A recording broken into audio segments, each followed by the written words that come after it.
Assalamualaikum warahmatullahi wabarakatuh.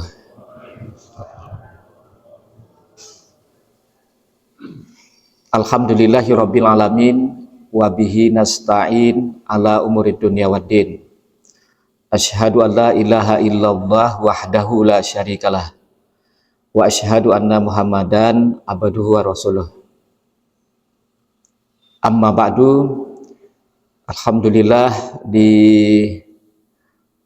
pagi yang berbahagia ini Allah masih mempertemukan kita untuk bisa melaksanakan amal-amal ibadah kita, termasuk melaksanakan sholat subuh secara berjamaah diiringi dengan kegiatan aktivitas yaitu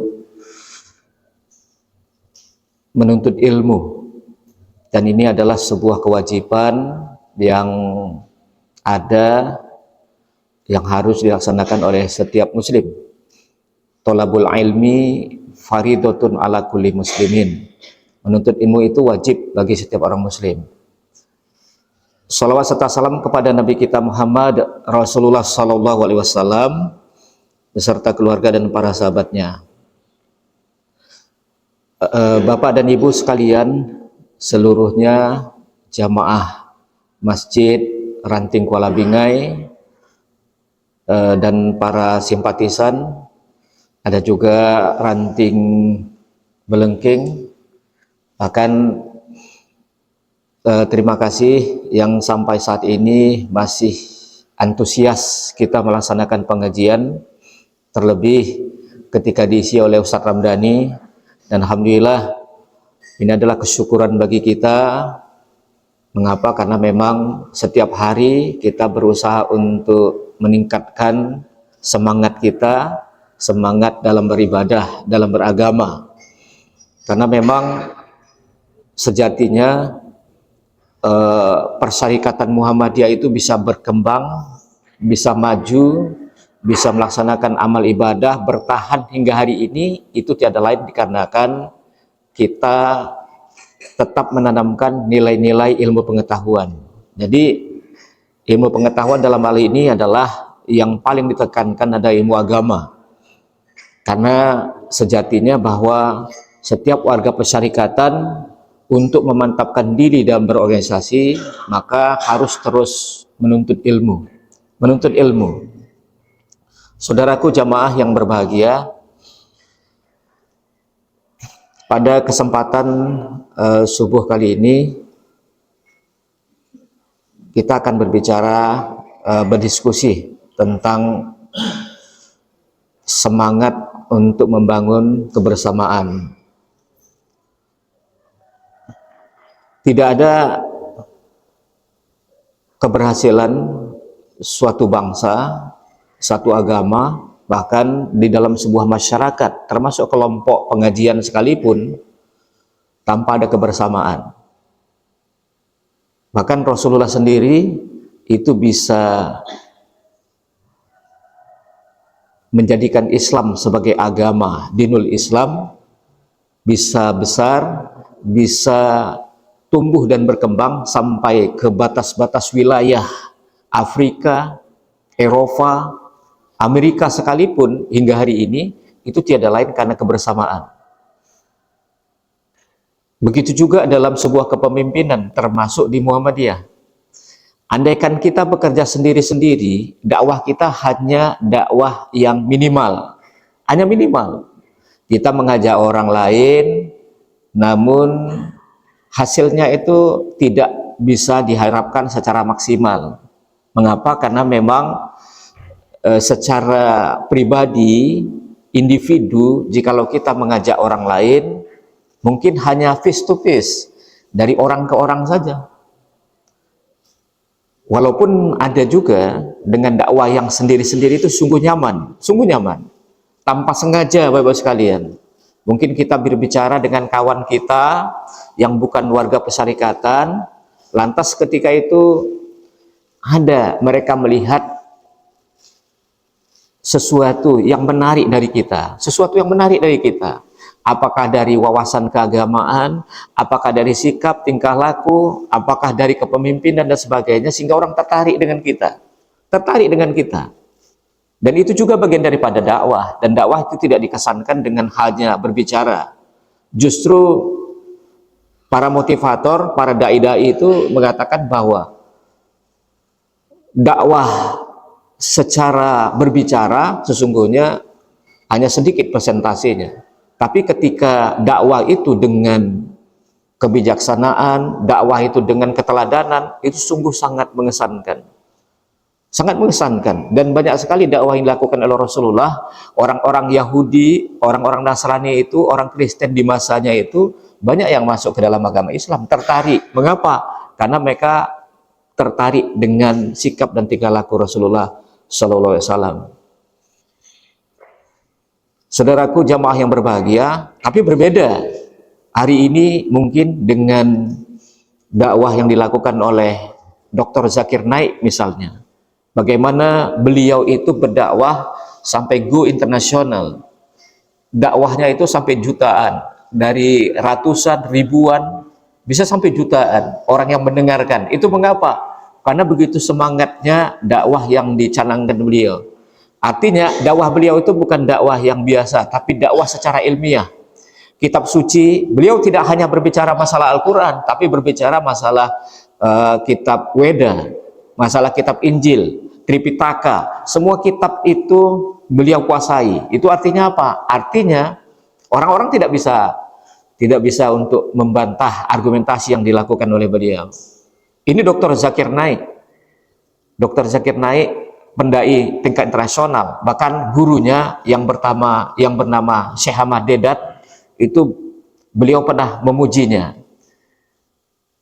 Saya bisa mendapatkan jamaah segitu banyak sama dengan jamaah yang didapat oleh Dr. Zakir Naik. Saya mendapatkan selama 40 tahun. Saya berdakwah selama 40 tahun, baru saya mendapatkan jamaah sebanyak Dr. Zakir Naik, sebanyak murid saya. Tapi murid saya itu, dia mendapatkan jamaah selama 4 tahun. 4 tahun dia berdakwah, sama jamaahnya itu banyaknya dengan 40 tahun selama gurunya itu berdakwah. Ini artinya apa? Artinya dakwah itu terkadang bisa jadi dengan kesederhanaan, dengan antusias orang datang mengaji, orang-orang lain terlihat, maka orang lain itu simpati. Ada apa dengan Muhammadiyah? Masjid kita biasa saja. Tapi yang paling penting adalah masjid kita itu ditanamkan dengan sebuah pondasi keikhlasan, kesungguhan dari para pendahulu yang berusaha untuk memiliki semangat mendirikan masjid. Di sana nanti ada jamaah, mau terserah ada yang datang atau tidak, semangat itu terus bertambah. Kan awal mulai kecil-kecil, awal mulanya sedikit-sedikit. Yang masih hidup, yang merasakan dulu perjuangannya bagaimana. Mengeluarkan uang, tenaga, malam hari harus bekerja, itu kan sebuah semangat yang sungguh besar. Dan hari ini kita merasakan bagaimana jamaah itu semakin banyak. Apalagi ditambah dengan ustadz yang sungguh bersemangat, memiliki wawasan yang sangat hebat. Ini saudaraku jamaah yang berbahagia. Oleh karena itu, kondisi seperti ini harus dipertahankan. Walaupun sebenarnya terkadang ada orang-orang yang ceramah, ada orang-orang yang memberikan materi, terkadang dilihat jamaahnya itu ada berapa. Kalau jamaahnya hanya 1-2, tidak semangat. Mengapa? Karena dakwah itu tidak tersampaikan menurut logikanya. Tapi padahal Rasulullah dahulu, bagaimana beliau itu mengajak sahabat-sahabatnya, dari keluarganya, istrinya Khadijah, dari kemanakannya, Ali bin Abi Thalib, Abu Bakar, teman-temannya, langsung dari orang yang kecil, kemudian mengajak melalui pengajian dari rumah Arqam bin Abil Arqam, itu diajak terus berkembang. Tak ubahnya seperti kita melempar sebuah batu ke dalam air, kemudian timbul gelombang-gelombang. Dari gelombang kecil itu menjadi besar. Begitulah dakwah yang dilakukan. Begitulah dakwah yang terjadi, yang hari ini diikuti oleh Muhammadiyah. Jadi kita tetap eksis, dan insya Allah kita tetap eksis. Tidak ada orang yang mengganggu. Kenapa? Karena memang itu di masjid kita, dari keringat kita, dari darah kita, dari uang kita, dari pemikiran kita. Semuanya di sini berkumpul menjadi satu, menjadi sebuah semangat. Menjadi sebuah semangat. Dan itu terjadi karena apa? Karena bersama-sama. Wa ta'awanu 'alal birri wat taqwa wala ta'awanu 'alal ismi wal udwan. Tolong menolonglah kamu dalam perbuatan kebaikan, tapi jangan tolong menolong dalam perbuatan kejelekan. Jadi kita sebenarnya diarahkan untuk melakukan sebuah kebaikan, dan kebaikan itu bersama-sama. Karena apa? Karena kita disuruh untuk masuk ke dalam surga secara bersama-sama. Bapak dan Ibu mengeluarkan uang, kita semua mengeluarkan uang, mengeluarkan dana, mengeluarkan semangat. Itu semuanya kebersamaan. Dan Muhammadiyah itu dibentuk seperti itu. Dan Islam itu seperti itu. Seperti itu. Makanya Rasulullah hijrah itu dari Mekah ke Madinah enggak sendiri-sendiri. Bergerombolan itu bergerak untuk hijrah. Tidak sendiri-sendiri. Karena ketika kita berjuang secara sendiri, mudah sekali dipatahkan orang lain. Mudah sekali. Dan satu keuntungan kita, sebuah organisasi kecil yang dulunya kemudian diolesi dengan sebuah semangat yang profesional, pemikiran yang profesional, maka kita akan menjadi sebuah organisasi yang kuat. Dan alhamdulillah hari ini terus menjadi organisasi yang kuat. Dan insya Allah itu semuanya karena semangat kita bersama. Bapak dan Ibu, saudara kami, jamaah yang berbahagia. Oleh karena itu, dituntut bagaimana kita untuk memahami semangat Islam itu, sehingga kita akan menjadi orang-orang yang bisa menjaga amanah itu, Bapak-Ibu sekalian. Ada kekecewaan dalam tubuh kita, ada kekecewaan. Mengapa kok seperti ini? Mengapa kok seperti itu? Terkadang bisa timbul seperti itu, kekecewaan. Kecewa itu adalah sesuatu yang lumrah, sesuatu yang wajar, di mana saja. Berbangsa dan bernegara, di sebuah pemerintahan, di sebuah organisasi, di sebuah keluarga, itu pasti ada kekecewaan. Tapi kekecewaan bagi orang yang sering mengaji, bagi orang yang sudah sering mantap dalam organisasi, kekecewaan itu dia pendam. Dia tidak perlu mengumbar kepada masyarakat luas, nggak perlu. Karena apa? Karena dia tahu bahwa inilah sebuah organisasi yang kucintai, organisasi yang hari ini kuminati, organisasi yang hari ini kugeleti. Yang kugeliti ini tidak boleh kuumbar kepada orang lain. Ketika aku harus mengumbar ke orang lain, itu sama artinya bahwa aku menjelekkan diriku sendiri. Kan seperti itu logikanya. Logikanya seperti itu. Nah, semangat bersama ini harus kita jaga. Semangat untuk menjaga rahasia ini harus kita jaga. Harus kita jaga. Orang lain nanti akan bertanya tentang Islam. Kita akan menyatakan, ini loh Islam.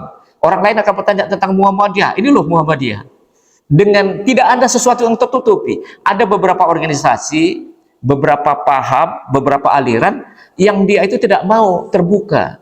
Kalau bahasa sekarang namanya open management, manajemen terbuka, nggak mau terbuka dari segala administrasi, dari segala dakwahnya terkadang tertutup. Dia akan terbuka ketika kepada jamaahnya, tapi dia nggak mau kepada masyarakat, dia nggak mau terbuka, tertutup. Itu dalam bahasa kerennya namanya takiyah. Takiyah itu menyembunyikan sesuatu, padahal sesuatu yang A dia katakan B. Sama seperti para musuh-musuh Allah itu selalu mengatakan bahwa ketika mereka berjumpa kepada Rasulullah, mereka mengatakan, kami cinta kepadamu, kami cinta kepada agamamu, kami setuju dengan Islam. Tapi begitu mereka kembali kepada sahabat-sahabat mereka, kepada orang-orang kafir, mereka mengatakan, sebenarnya kami mengolok-olok mereka saja. Wa iza laqul ladzina amanu qalu amanna wa iza khalau ila syayatinihim qalu inna ma'akum innama nahnu mustahzi'un. ayat 14 sampai 15. Surat Al-Baqarah. Apabila mereka berjumpa dengan orang-orang mukmin, orang-orang Islam, sahabat kepada Rasulullah dan para sahabatnya, mereka mengatakan, kami beriman. Tapi mereka begitu kembali kepada kelompok mereka, sesungguhnya kami memperolok-olok mereka. Kami main-main aja. Kami main-main. Seperti itu kan. Baik sekalian, tapi kita tidak dibenarkan untuk takiyah. Mengapa? Karena itu adalah sebuah kemunafikan, itu adalah kebohongan. Dan Muhammadiyah dibentuk dari nilai-nilai Islam yang penuh dengan kejujuran. Makanya ketika orang ingin melihat bagaimana Muhammadiyah itu, lihatlah di anggaran dasar. Tidak ada sebuah kebohongan. Lihatlah di ideologi Muhammadiyah. Matan keyakinan cita-cita hidup Muhammadiyah tidak ada. Ketika lihat di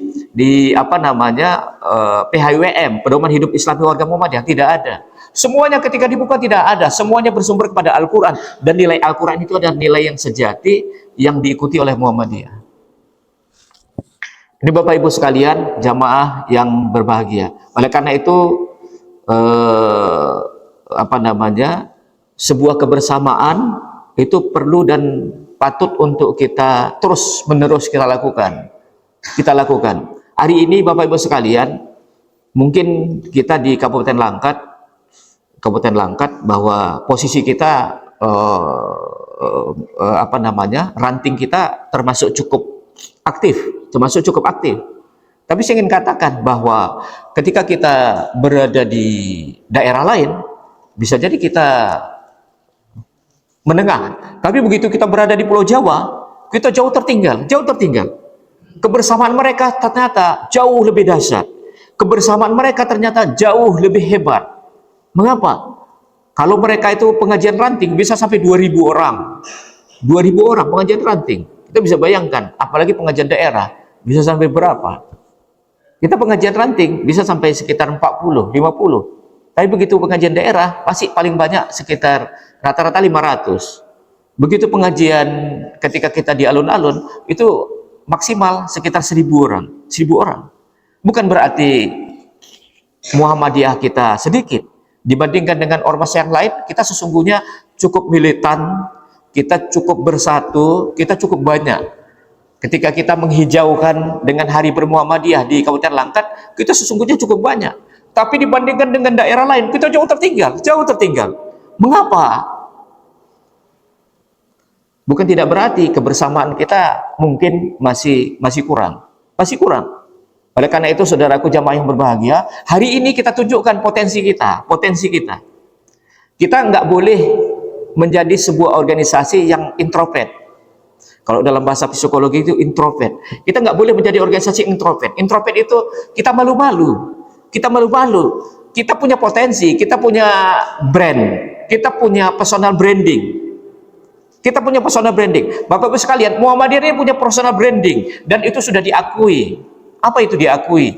Bahwa kita itu bekerja nggak tanggung-tanggung, kita itu beramal tidak tanggung-tanggung, kita itu melakukan sebuah perbuatan itu nggak tanggung-tanggung. Orang lain melihat kita, itu namanya personal branding.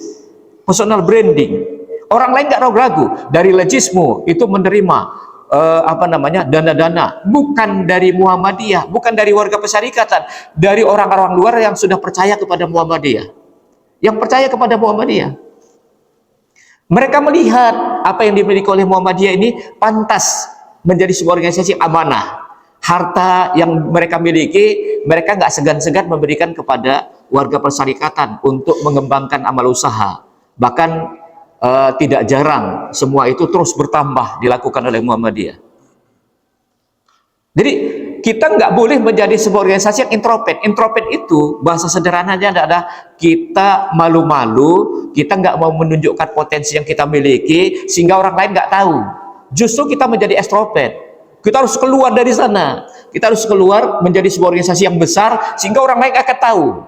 Kalau sudah orang lain akan tahu, nanti orang lain akan lihat bahwa ini loh organisasi Muhammadiyah, ini loh ranting kita punya potensi yang banyak.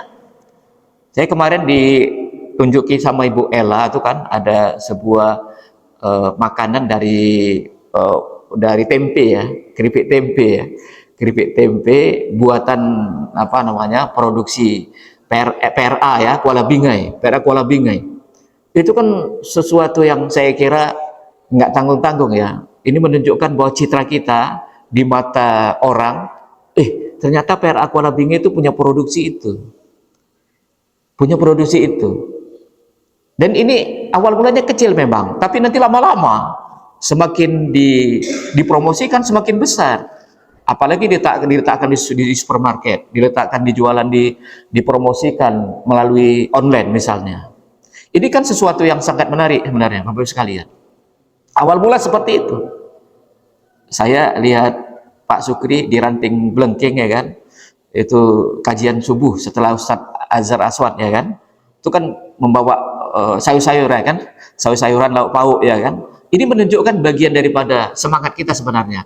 Kita tunjukkan potensi kita, nggak mesti harus sama, kita berbeda boleh, atau boleh dengan ATM. ATM itu adalah amati, tiru, dan modifikasi. Kita melihat orang lain melakukan ini baik, maka kita bisa meniru yang dilakukan, tapi kita modifikasi. Modifikasi itu, kita buat sesuatu yang baru. Apa yang baru dari orang lain? Kita lakukan. Jadi kalau ranting kita, jamaah kita, seluruh kita punya modifikasi yang bagus, kita tunjukkan potensi kita, orang lain akan melihat kita. Bukan berarti pamer, tapi menunjukkan bahwa inilah potensi saya, inilah yang telah saya lakukan. Ini Bapak Ibu, saudaraku, jamaah yang berbahagia. Jadi dalam hal tertentu, introvert itu sesungguhnya sangat melemahkan kita, sangat melemahkan kita. Itulah mengapa Muhammadiyah dulu jargonnya itu malu-malu. Jargonnya malu-malu dulu. Muhammadiyah itu sedikit bicara banyak bekerja, sedikit bicara banyak bekerja. Jadi Muhammadiyah itu dulu nggak mau bicara, maksudnya nggak lebih banyak itu bekerja daripada berbicara. Berbicara itu ketika orang lain bertanya, maka kita akan berbicara. Promosi kita kurang dulu, hanya bekerja. Orang lain ternyata ampuh dengan model itu, sehingga orang lain melihat kita sebagai sebuah organisasi yang memang betul-betul nyata ini. Mereka nggak perlu banyak bicara, mereka bekerja. Orang Muhammadiyah itu bekerja. Makanya kita nggak butuh membangun sebuah masjid dengan meminta-minta di tengah jalan.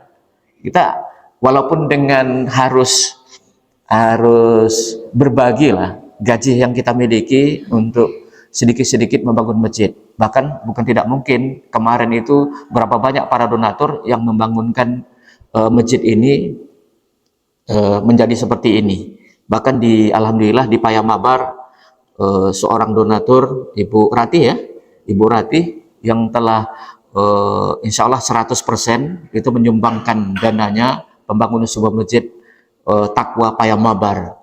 Ini kan sebuah kepercayaan sebenarnya Bapak sekalian. Kepercayaan itu trust. Trust itu adalah sebuah kepercayaan yang kita miliki dikarenakan apa? Sebelumnya kita memiliki sebuah brand, personal branding yang kita tanamkan, sehingga orang lain itu akan melihat, ternyata nggak mengecewakan itu Muhammadiyah. Kalau orang lain sudah melihat kita sesuatu yang kecewa, maka orang lain nggak akan tertarik. Nggak akan tertarik. Itu karena apa? Karena kita memiliki sebuah personal branding. Kita punya merek, kita punya nilai jual, sehingga orang lain akan melihat itu. Karena dalam beramal ibadah pun, dalam rumah ibadah sekalipun, orang lain akan lihat itu. Orang lain akan lihat itu. Jadi nih Bapak Ibu sekalian, jamaah yang dirahmati Allah, bukan hanya organisasi, secara pribadi juga, kita juga harus memiliki personal branding. Sehingga orang lain akan melihat kita ketika kita melakukan sesuatu, ketika kita punya trust, kepercayaan, maka orang lain akan menganggap kita orang yang bisa dipercaya. Itulah mengapa seorang psikolog, seorang konselor, seseorang yang sering menerima curhatan orang lain, itu tidak dibenarkan dia menceritakan kepada orang lain. Dia harus menjaga rahasia. Trust itu adalah sebuah rahasia yang tidak boleh, yang terkadang trust itu adalah sebuah rahasia yang tidak boleh diungkapkan kepada orang lain. Itu kepercayaan. Kenapa? Karena kalau diumbar kepada orang lain, akan terungkaplah aib-aib orang lain. Sama dengan penggali kubur, sama dengan yang memandikan mayat, jenazah, itu sama. Itu adalah trust. Ketika seorang penggali kubur, ketika seseorang yang memandikan mayat, itu harus menjaga rahasia. Segala bentuk cacat dan aib si jenazah itu tidak boleh diungkapkan kepada orang lain. Nggak boleh. Mengapa? Ketika kita mengungkapkan, itu sama artinya kita memborok orang lain, membuka aib. Justru ketika kita simpan, ketika kita tutupi, itu sama artinya bahwa kita menutupi aib kita. Dan itu adalah pahala.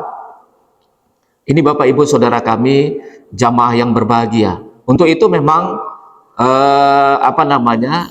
semangat kita adalah semangat bersama, semangat bersama. Jadi kita ingin bahwa kita jangan sampai menjadi organisasi yang introvert, tapi kita organisasi yang extrovert. Organisasi yang hari ini dikatakan bahwa kita banyak bicara, kita juga banyak bekerja. Hari ini jargonnya sudah berubah. Kita banyak bicara, banyak juga bekerja. Maksud banyak bicara itu apa? Kita semuanya punya andil, kita semuanya punya keinginan untuk memajukan. Dan Islam begitu juga. Secara sederhana hari ini orang mengamati, orang-orang luar mengamati. Oh, Islam itu beda. Ternyata Islam itu kok seperti ini, damai. Walaupun sebenarnya Bapak Ibu sekalian, kita lihat kejadian kemarin, bagaimana demo di Indonesia yang tentunya kita melihat secara nyata melalui media sosial, media online, itu ya masih dalam batas-batas yang terkadang bisa dikatakan melebihi batasnya. Karena apa? Karena itulah kekhawatiran sampai-sampai Ketua Pimpinan Pusat Pemuda Muhammadiyah mengatakan bahwa jangan sampai ditunggangi oleh PKI Gaya Baru. PKI Gaya Baru. Ini yang dikhawatirkan. Karena apa? Karena PKI itu muncul bukan PKI tahun 48 dipimpin oleh Musso. Dia sudah meninggal dunia. PKI itu muncul bukan seperti tahun 65 dipimpin oleh DN Aidit, tapi PKI Gaya Baru itu adalah sebuah semangat melihat sebuah kesenjangan yang terlalu tinggi antara si kaya dengan si miskin, terlalu tinggi sekali, sehingga apalagi pejabat-pejabatnya yang sungguh sangat menunjukkan hegemoninya, menunjukkan kekayaannya yang berlebihan, sehingga orang lain yang di kelas bawah itu melihat terlalu jauh sekali, sehingga itulah yang terjadi. Dan itulah yang dibawa oleh paham-paham sosialis. Paham sosialis itu mereka ingin menyamakan antara si kaya dengan si miskin harus sama, antara orang yang bekerja keras dengan orang pemalas harus sama gajinya. Jadi yang paham marxisme sosialis itu dulu mereka ingin menyamakan orang yang malas dengan orang pekerja keras itu gajinya harus sama. Seorang presiden dengan seorang pengemis itu harus sama. Mereka nggak ingin ada kesenjangan. Pokoknya di Indonesia, jikalau kesenjangan terjadi terlalu jauh, maka bisa seperti itu. Itulah mengapa kemarin itu dicontoh oleh Nepal ya, hari ini dengan Nepal ya. Bagaimana Nepal itu dari seorang pelajar sekalipun yang berusaha untuk memberikan semangat untuk meledakkan pikiran mereka yang selama ini tertutupi, selama ini terkungkung, sehingga apa terjadi? Termasuk anggota dewannya harus mengundurkan diri secara paksa, termasuk Perdana Menteri, termasuklah polisi-polisi itu berada di dalam kekuasaan rakyat. Bukan hanya itu, Filipina meniru juga. Mereka meniru Indonesia, dan syukurnya kondisi itu Indonesia masih dianggap masih lebih baik lah daripada mereka tingkat kerusakannya. Walaupun sebenarnya karena kita negara mayoritas muslim, seharusnya tidak terjadi seperti itu. Seharusnya unjuk rasa kita seperti unjuk rasa seperti 212 kemarin. Itu 212 kemarin itu orang-orang kafir termasuk orang-orang Kristen itu, para pendeta itu sempat memberikan statement. Apa mereka katakan? Bahwa ternyata orang Islam demo itu bagus sekali. Saya melihat tidak ada kekacauan, bahkan sampai kotoran-kotoran, sampah-sampah pun bersih dilakukan oleh mereka. Mereka tertarik simpati dengan 212 kemarin itu. Bapak sekalian, yang terjadi kemarin itu adalah akumulasi sebenarnya kekecewaan terhadap anggota DPRD, kekecewaan kepada para pejabat dan seterusnya. Ya, walaupun secara tidak langsung kita juga punya andil dalam memilih anggota dewan kemarin. Tapi setidaknya ya mungkin insya Allah kita berharap mudah-mudahan mereka akan berubah sehingga Indonesia menjadi lebih baik lagi. Terkadang ada shock terapi itu sebuah kejutan-kejutan yang dilakukan. Sama dengan Muhammadiyah kemarin membuat shock terapi. saya akan tarik itu dana 14 triliun dari Bank Syariah Indonesia. Maka terkejut Bank Syariah Indonesia. Bahkan mereka pun dari pimpinannya bertanya-tanya kepada saya, jadi tuh Pak, Muhammadiyah menarik dananya dari BSI. Jadilah, Muhammadiyah nggak main-main, saya bilang kan. Artinya memang jadi, sampai hari ini Bank Syariah itu sudah ditarik sebagian dananya ya. Walaupun hari ini pimpinan utama, komisaris utama itu kan dipimpin oleh Pak Muhajir Effendi, Muhammadiyah. Dulu kan sempat Profesor Dr. Abdul Mukti dicalonkan oleh Muhammadiyah, tapi belum disepakati. Tapi saudaraku jamaah yang berbahagia, Bapak Ibu sekalian, itu adalah sebuah kebersamaan kita. Kebersamaan ini seharusnya kita bangun. Dengan kebersamaan itu kita bisa jadi kuat.